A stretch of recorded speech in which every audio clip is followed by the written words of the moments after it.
Chapter 7. First Snow and a Perfect Morning. You want to shower first? Sure. Oh, Annette, you hungry? After I shower, want me to run to that pizza place we passed and grab something? You ate 2 hours ago, and you already want pizza again? Koreans have one stomach for meals and a separate one for snacks. I can't eat like that. Should I at least bring back fries? Okay. Fries, please. Then you shower first. I have to go back out anyway. It's freezing out. You sure? I'm sure. I left the hotel and walked toward the pizza place. About 10 minutes on foot. It was getting close to 10 at night. No one on the street, only the wind. As I pushed the door open, a word came out before I could stop it. Servus. The guy behind the counter paused. Servus is Southern German dialect. This was the East. 5 years living in the South, and the greeting had worked its way into me. It surfaced here. Hello? Hello? I looked at the menu, plenty to choose from. I ordered the large American meatball pizza he recommended, and fries. 15 minutes, he said. Before he started on the pizza, he suddenly turned back around. Hey, you from the South? An Asian guy saying servus, it threw me for a second. I waited and looked out at the street. Dark. Still. I closed my eyes. Strangely, 18 years ago came back to me. Afghanistan. Kandahar. The night had been dark like this then, too. Back then I got through it on one thought and nothing else. Make it through today. That was all. Now I was standing here waiting for pizza, standing in line to bring someone fries. What would the me from 18 years ago have said if he saw this? Probably nothing at all. Pizza's ready. 20 minutes had passed. I took it and walked back to the hotel. I opened the door. Warm air met my face. She was lying on the bed, looking at her phone. Her hair was still damp. You got pizza and fries? Yeah. Done showering? Yeah, just now. I opened the pizza box, set out the fries, took the cherry cola from the fridge. Huh? When did you buy that? Yesterday, when we stopped at the supermarket. Why cherry cola, of all things? No idea. It's the only one I ever end up buying. She took a sip and tilted her head. The look on her face said she couldn't place the taste. I just liked it. As we ate, the talk drifted. The first time we ever messaged came up. You remember? I'd ask you something and you'd just write back, yeah. Then 3 days later you'd finally send a long reply to some completely different question. I thought, can this guy not even speak German? Probably some of that, yeah. My personality back then was a lot sharper and colder than it is now. Do you remember the first thing you said when we actually talked on the phone? That typing was too much trouble, so I just hit the call button. Exactly. You really are the same now as you were then. Sorry, it's just how I'm built. Pizza's no good cold. Hurry up and eat. The fries were good. The pizza was a little sweet. I passed her a slice. She tried it and nodded. Close to midnight, I glanced out the window without thinking. It was snowing, coming down hard. Annette, it's snowing right now. A ton of it. Really? Wow, it really is coming down. This is our first snow together this year. There's so much I'm doing for the first time with you. Want to step outside? I just showered and changed into thin clothes. Wear my jacket. Promise me that, and we'll go. What about you? I'm fine. This hoodie's thick enough. I took her hand and we went outside. The whole world was turning white. It was quiet. Only the sound of the snow coming down. Flakes touched my face, cold, then gone the second they landed. She looked at me. I looked at her. Alex, I'm really grateful for all of it. I love you. I mean it. It was the first time I'd said the words that had risen to my throat once and sunk back down. On a snow-covered street, they just came out. Let's head back up. You'll catch a cold. Yeah. Back in the room, we looked at each other and laughed. Both our cheeks were flushed red from the cold. The laughing stopped. I moved toward her, slowly. She didn't pull away. Outside the window, the snow fell without a sound. We pressed our foreheads together. I could feel her breath, and she could feel mine. I brought my hand to her cold cheek. She closed her eyes. The last distance left between us was gone. Very slowly, very naturally. Outside, the snow fell all night without a sound. Morning came. When I opened my eyes, the first thing I felt was warmth.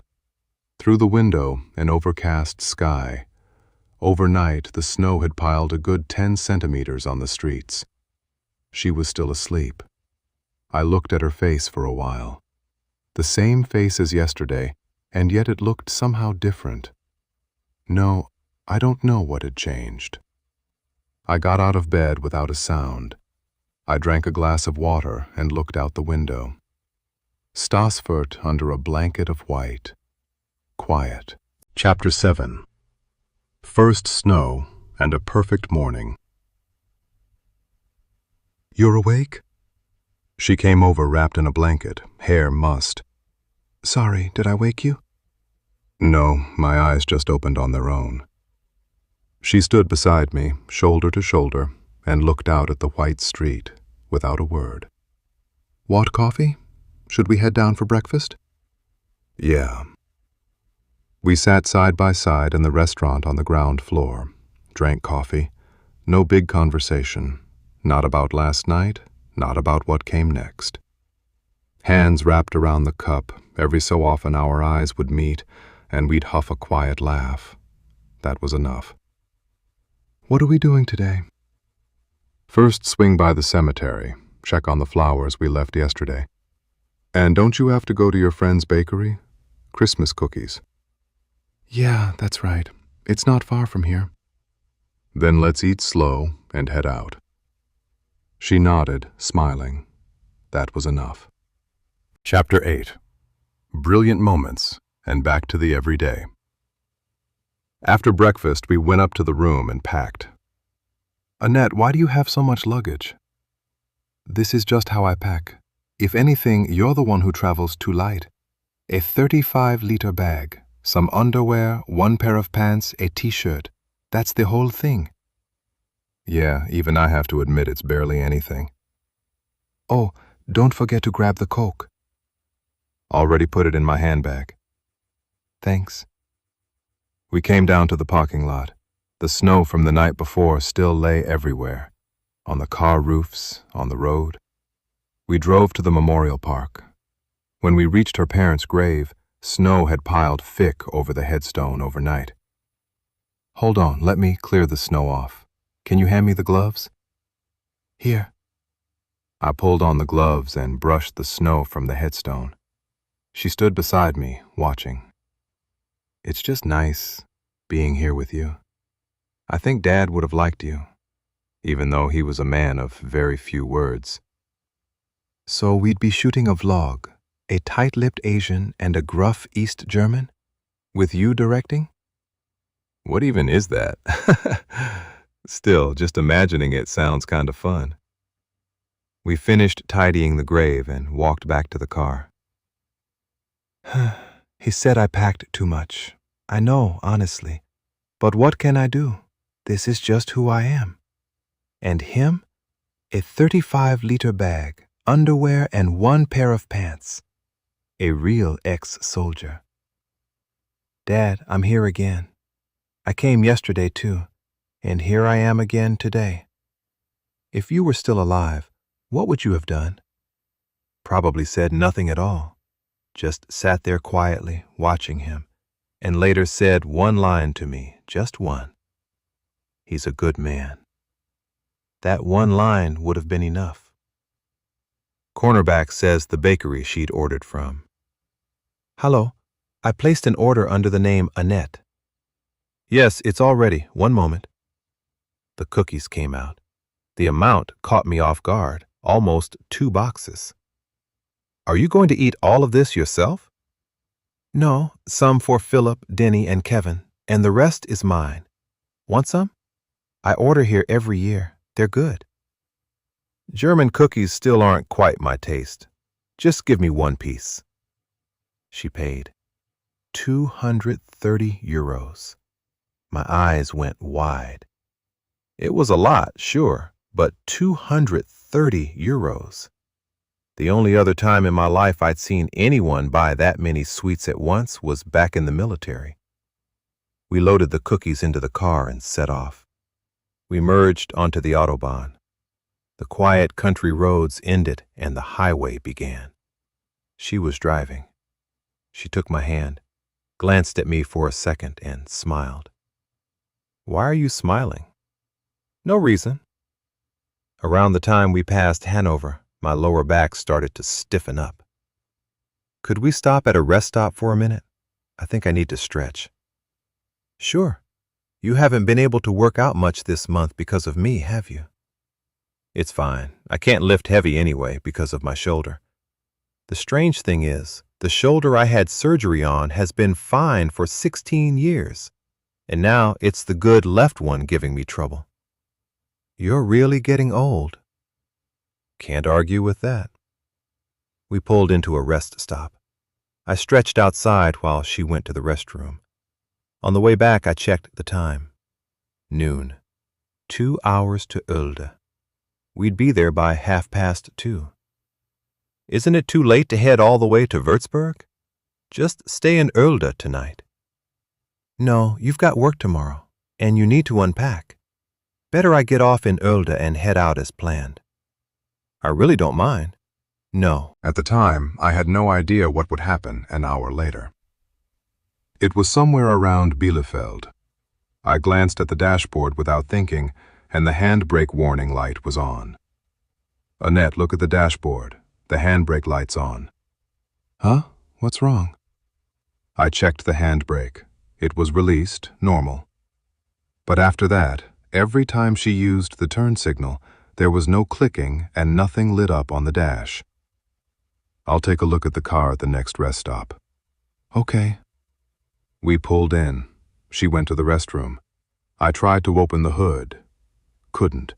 This was an older Ford, the kind where you turn the front emblem and slot the key in to open it. I'd never seen a car like that. A man passing by helped me out. Hood open, I checked the smell first. No burning. Then I pulled the engine oil dipstick, wiped it with a tissue, slid it all the way back in, drew it out again. Not a single drop of oil. I went blank. 20 years ago came back to me. I was on leave from the military, driving on a Korean highway. The engine died, the steering locked up. I barely got it onto the shoulder.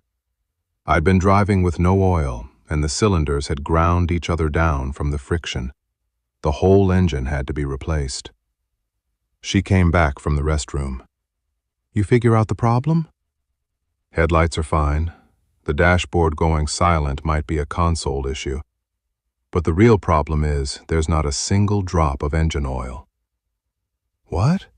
The shop said nothing about that last week. Really? Still, shouldn't we buy a bottle of oil and top it off? We're almost there anyway. I'll go straight to the shop once I'm home.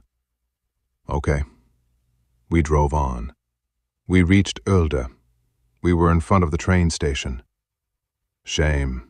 Stay one more day. You've got work tomorrow, and I've got something this afternoon, too. Going today is the right call. So when do we see each other? After the Christmas party? Around 2 weeks from now. 2 weeks. Yeah. Travel safe and call me when you get home. Yeah, I'll call when I reach Würzburg. You let me know when you're back, too. Yeah. A short kiss, and we parted. Walking toward the platform, I looked back once. She was already heading for the car. I faced forward again. I kept wanting to look back. I held off, because looking back felt like the end. I boarded the train and sat down. Outside the window, snow-covered fields began sliding past. White fields, a low sky. Her warmth still seemed to linger on my fingertips. Surely it won't be delayed again. It was. Chapter 9. The Deutsche Bahn Strikes Back, and Splinters of the Past. And so the train began to move. It was strange. Only this past summer, being alone had suited me fine. A life where every day ran the same. Up at 5 every morning, every other day a hard 5-kilometer run to loosen up, then a shower, then the office. Lunch was Leberkäse, eaten at my desk while I worked. Off by 4 or 5, home to read or study something work-related, then 2 full hours at the gym, then home, shower, sleep. 5 years of that. But now, I couldn't explain it. Somewhere inside me, fear was rising. Being alone isn't the problem. I was alone a long time. I was used to it. The problem is that being alone doesn't feel familiar anymore. That this space, without her in it, doesn't feel like ordinary life the way it used to. The train pulled away. Strangely, the seat felt too wide. My phone buzzed. A text from her. Just got home. Alex, I love you deeply. Something in me went warm again. That one word, love, glowing on the little screen. All at once I missed her more, wanted to get off the train and go back. It's fine, I told myself. 2 weeks and I'd see her again. Until then, I'd just slip back into the ordinary days and everything would be fine. That was how I held myself in place. Yeah, thanks for letting me know. Long drive, huh? Get some rest. I'll text when I'm in. The train pulled out of Oelde, drawing closer to Gütersloh. Before long it stopped, and people began stepping off. I watched them, and a thought surfaced. Is it all right, changing like this? I didn't know why now, of all times, splinters of the past were quietly raising their heads. Somewhere in my chest, a real fear rose. Was I allowed to be this happy? 19 years on, I was much better now. But back when I'd come home from Afghanistan and was in treatment, the psychiatrist in charge of my case had said this to me. LTJG Kim, your condition hasn't been fully treated. I'm not proud to admit it, but a military hospital simply isn't equipped for specialized care. I can't fully treat your post-traumatic stress disorder, your PTSD. I'll write you a referral. Why not look into a university hospital? Or ask your sister. She could probably recommend a good psychiatrist. Can you tell me exactly where I stand? How do I put this? In simple terms, I've stabilized your memories, temporarily. Steadied things with antidepressants, you could say. What you need now is cognitive behavioral therapy, CBT, alongside the medication. But since I'm not a specialist in this, the most I can do is hold you steady with the prescription for a while. Thank you for explaining, LT Lee. Please write the referral. I'll call my sister and look into it separately. My sister was a cardiac surgeon back in Korea, so she had plenty of contacts in medicine. After I finished talking with LT Lee, the medical officer, I stepped outside, sat down on a bench, and called her right away. Hello? Hey, it's me. How've you been? You keeping well? Of course. Is your deployment over? Are you in Korea now? Yeah, the operation wrapped 5 days ago. I'm back home. Be honest with me. Some of my friends are still serving as military doctors, and they all keep asking why Special Forces, the Navy of all branches, would deploy to Afghanistan. They say it isn't normal. What exactly is going on? The exact reason is classified. I can't say. I made it back in one piece, though. I'm calling because I need a favor. Okay, sure. Is there something you need me to mail you? No. Among your friends, are any of them psychiatrists? Specifically someone who's worked with post-traumatic stress disorder? Tell me the truth. What's going on? No, wait. If you're back, you're in Jinhae right now, aren't you? Yeah, I'm in Jinhae. I'll drive down today, once my clinic hours are done. Tomorrow's Friday. I'm off anyway, so it's fine. No, really, I'm fine. Well, I'm not. No surgeries this afternoon. Clinic ends at 3, and if I drive down, I'll be there by 7 at the latest. Be outside and ready by then. All right, we'll do it your way. Drive safe. Good. We'll talk when I get there. And so 19 years passed. And now I was sitting on a train in Germany.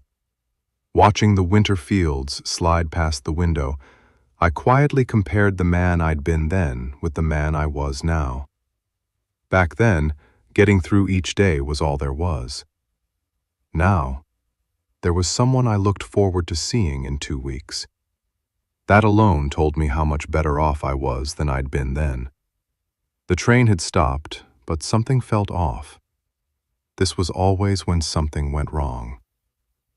Sehr geehrte Fahrgäste, aufgrund einer Streckensperrung kommt es zu einer Verzögerung von circa 45 Minuten. Sure enough, Deutsche Bahn never disappointed. The trouble was, a 45-minute delay meant missing my connection, and all at once, the way home started to feel like an ordeal. Annette, track's closed. Train can't move. I'll probably get in later than I thought. I sent it and pulled out my book, and I was reading when the phone buzzed. Figured as much. That's exactly why I said stay at the hotel with me and leave early in the morning. Should've. Regretting it big time now. So what are you doing? Aren't you hungry? Reading on the train. A little, maybe? Were you resting? Yeah, about to go to sleep. Then close your eyes and get some sleep. I'll text you when I'm in. Okay. Travel safe. I love you with all my heart. I love you with all my heart too, mein Schatz. Time crawled on, and at last the train began to move. I got off at my stop, Bielefeld, but the ICE to Kassel had pulled out 15 minutes earlier. Standing there, I felt utterly hollow, and strangely, something worse began to creep in. Either way, I opened the DB app and looked for another route. Going through Hanover to Würzburg was the fastest. So I switched to the Hanover train and, after a whole saga, reached Hanover station. But here was the catch. The train I'd booked had been cancelled for maintenance. Even so, I was okay. Nothing was really closing in on me, and before long, I was looking at her photos, scrolling back through our old messages, and it felt good. Then, all at once, my heart lurched in my chest, and I couldn't catch my breath. What's happening? Why is everything blurring? Is something wrong with me? And on the other side of it, was I allowed to be this happy? If something went wrong and she walked out of my life, what would become of me, left alone? All of it, tangled together, came at me, and it was terrifying. Sehr geehrte Fahrgäste, auf Gleis 5 fährt in Kürze der ICE nach München ein. Bitte bleiben Sie aus Sicherheitsgründen hinter der gelben Linie zurück. At last my train arrived, and so the final leg of the road home began. On the ICE to Würzburg now. You're probably asleep already. Rest up. The train pulled out again, and at 11 that night, I finally reached Würzburg. It had been a far longer day than I'd expected, and yet, strangely, I wasn't worn out. Made it to Würzburg. Still asleep, I bet. I got home and checked the time. Still only 23:20. I should hit the gym. A workout would probably loosen me up, get the body limber again. This left shoulder keeps nagging at me, I swear. So I changed, and on the way to the gym, I ran into Peter. Servus, Alex. Oh, heading to the gym? Servus, Peter. Yeah, on my way. You too? Same here. You were off today, right?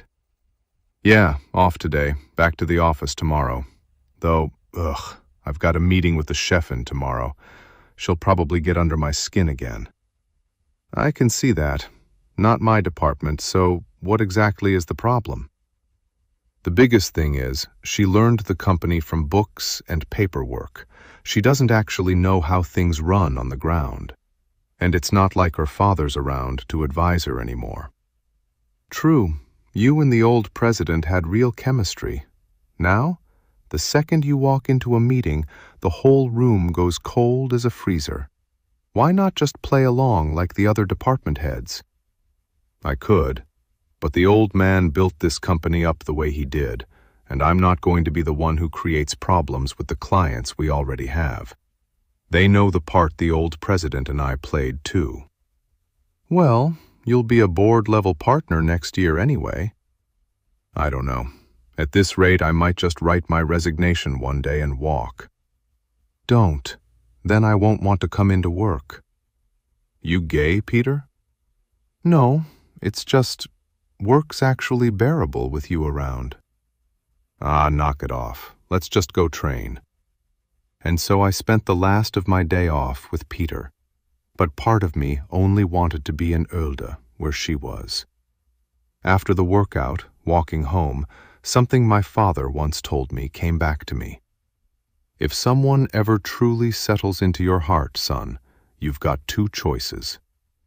What are they, Dad? You run from that person, or you take them into your heart and sail the course of your life together. It was past 1 a.m. now. Why had those words come to me just then? I felt like I'd found the answer to that conversation today. No, not today. I'd found it back in August already. I wanted to sail that course alongside someone. I stopped walking and looked up. The Würzburg sky in the small hours was cold and clear. A few stars showed through. The sky I used to look up at in Kandahar had been nothing but the fear of surviving one more day. This sky now, why did it look so different? The same stars, the same night. I took out my phone and opened the message window. I did a lot of thinking today. Since you came into my life, I stopped there, stared at it for a long while, then deleted all of it. Sending words like that in a text felt wrong. Or, if I'm honest, putting feelings like these into writing was still foreign to me. In the end, what I sent was a single line. Tonight, too. For a while yet, this was probably all I'd be able to manage. Sleep well, mein Schatz. Chapter 10. Happiness in the Everyday. The alarm pulled me out of sleep. 5:10 a.m. already. I was a little tired, but I figured it wouldn't be a problem for work. Changed clothes, laced up my running shoes, headed out. It was colder than I'd expected. Too cold for shorts now, I thought. And somewhere underneath that came another thought. I really am getting older. I warmed up slowly and started down the road. About 10 minutes in, my body had loosened up and my knees were moving the way they should, so I picked up the pace. The fresh dawn air filled my lungs and my thoughts began to settle. What would today bring? Then, mid-stride, my phone buzzed. Guten Morgen, mein Herz. A text from her. Starting a day like this was still a strange kind of experience. Just looking at the words stirred something warm in me, and the gray street looked different than it used to. Good morning, mein Schatz. Sleep well? How are you feeling today? I'm out jogging. Want me to call before work? You're running at this hour? Yeah, I've got home office this morning. Call me when you're done. Okay. I love you deeply. I ran another 20 minutes or so, showered quickly at home, made coffee, and called her right away. Hello. Good morning, Annette. Sleep well? I'm having my coffee and calling you. Yeah, slept well. You? Everything okay? You not being next to me? I really feel that. Other than that, same as always. What's that supposed to mean? We'll see each other in 2 weeks anyway. 2 weeks doesn't go by as fast as you'd think when you're on your own. A short silence. She laughed lightly. You've changed a lot lately, you know that? How so? You never used to say things like that. True, I knew it too. I let it pass, but somewhere in my chest the words quietly settled. Anyway, what are you doing after home office? This afternoon I go into the office, then play with the dogs, then I don't know. But I think I'll turn in early. You? Meeting with the chef in this morning. My head'll probably be pounding by afternoon. Haha, good luck. Try not to let it get to you. I'll try. Text me later. I love you deeply. I always love you deeply too, mein Schatz. After we hung up, I stood at the window a moment with my coffee. The winter morning in Würzburg was still gray, but somehow the gray felt different than before. The old gray had just been colorless. This gray, it was as if some warmth were hidden inside it. The morning passed like that, and then, finally, it was time for the meeting. I opened the conference room door and walked in. The chef-in was already seated. The other partners sat on either side of her. I took my place quietly. Today's item was a Japanese client, a PTE, a patent term extension filing. The client needed to submit evidence documenting the period during which they'd been unable to work the patented invention because of regulatory approval issues with Japan's Ministry of Health, Labor and Welfare, MHLW. The problem was the chef-in's approach. I think we can just substitute the materials we already have and file with the JPO. Given the timeline, it makes sense to move quickly. I looked down at the documents again. She actually thinks this is doable? The clinical trial protocol approval was incomplete. On top of that, the clinical trial completion report hadn't been updated at all.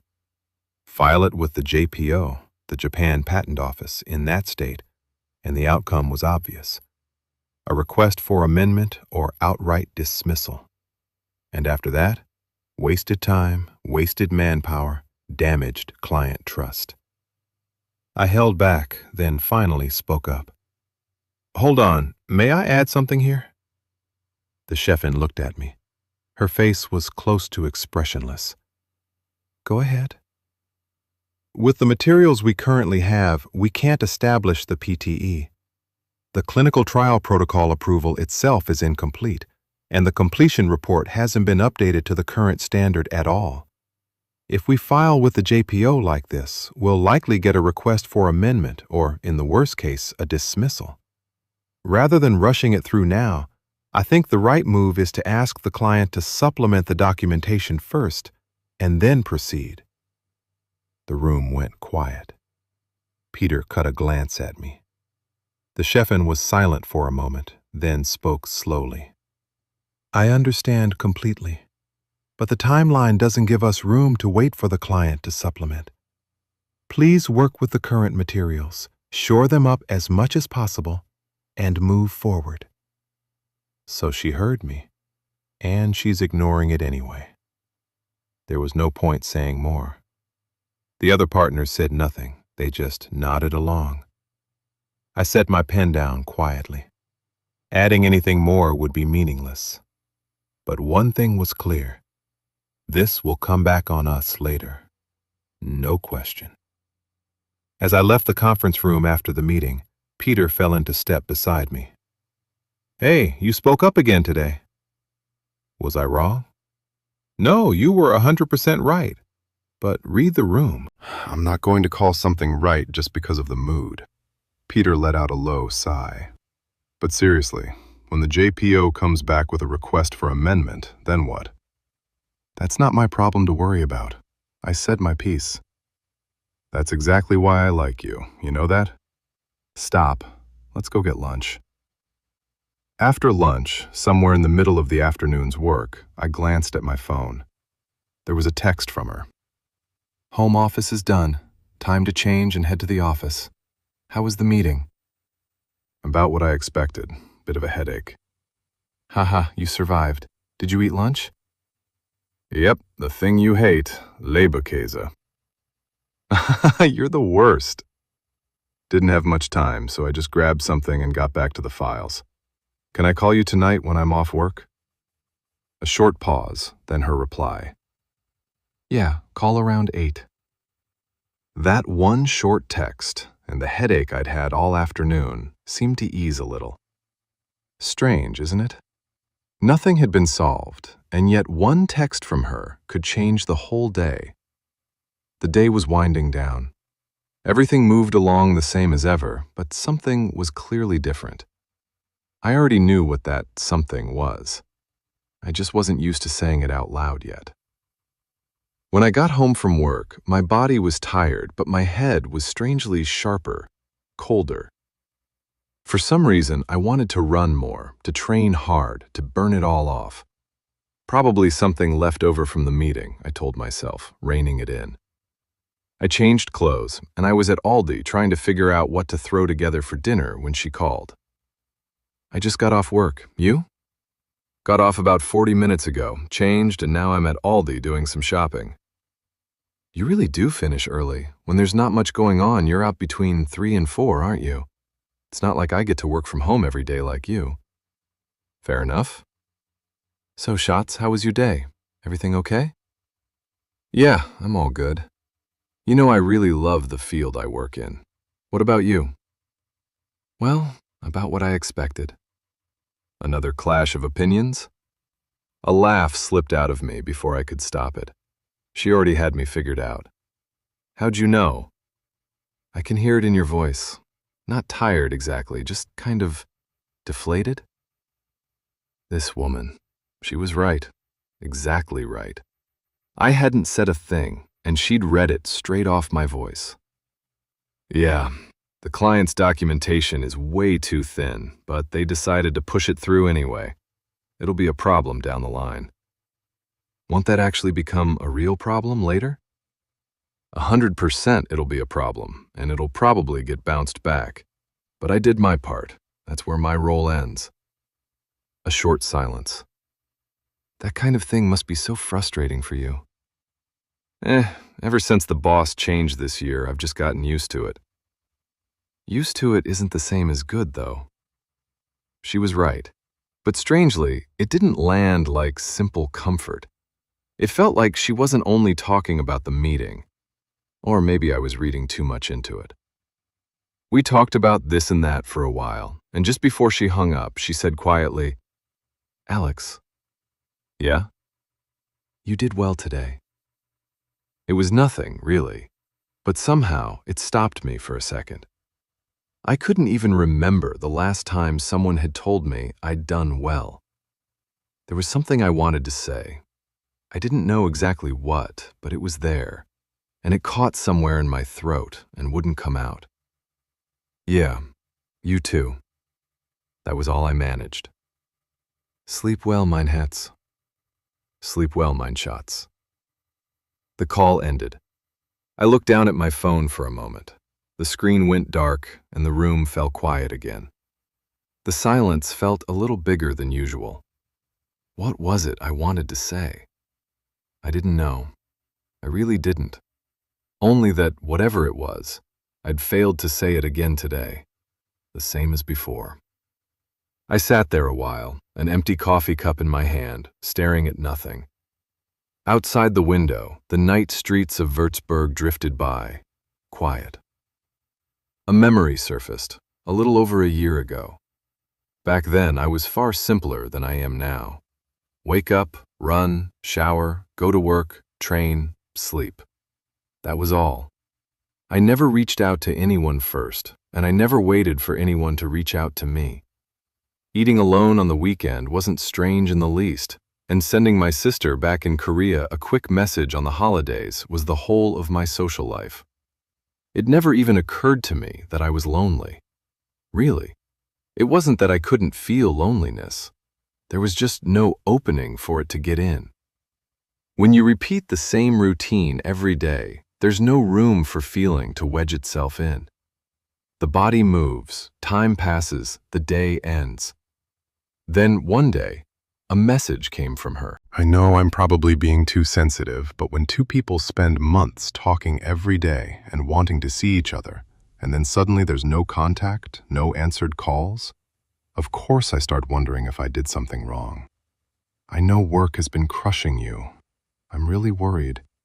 If it's too much, please go see a doctor. Please. You know how much I care about you. But the thing I can't stand is silence. Silence with no explanation at all. That kind of silence gets to me. There's nothing wrong with showing weakness. There are people who can take it. You just have to let them. I wish you'd understand that. And like I said before, if I'm too little for you or too much, tell me, and I'll step back for good. Phone in hand, I just stayed where I was for a while. I knew I had to write something, but my fingers wouldn't move. I opened the message window and closed it, opened it and closed it again. I lost count of how many times. The thing I can't stand is silence. Silence with no explanation at all. My eyes stopped on that line. An explanation. She wanted an explanation. But what could I have explained back then? That I was busy with work? That was true enough, but I also knew it wasn't the whole of it. Honestly, back then I was scared that someone worried about me, that someone felt my absence. The moment I let that in, it felt like something would collapse. I didn't know what. There's nothing wrong with showing weakness. There are people who can take it. That line stayed with me the longest, because I didn't believe it. No, to be exact, I didn't want to believe it. Believe it and be wrong, and it only hurts more.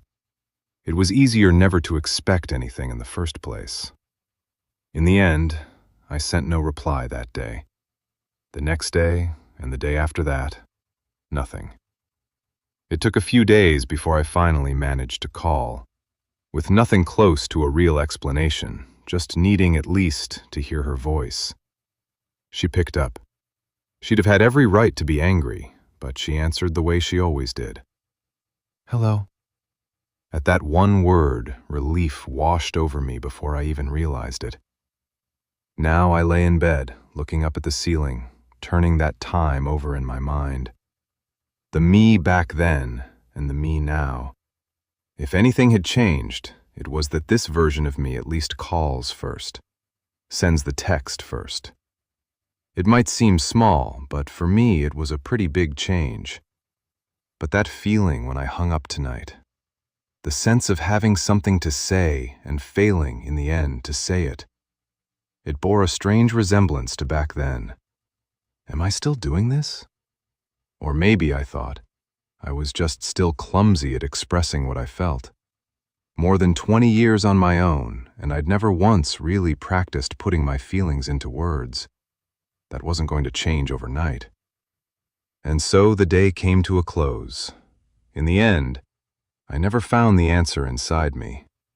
But I knew the most important thing, that I truly loved her. That much, at least, was certain. Right.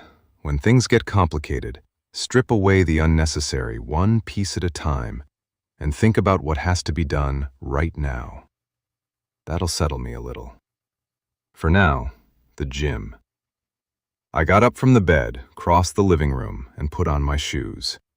And even so, I didn't know how to explain this feeling, the way her absence felt larger now than ever.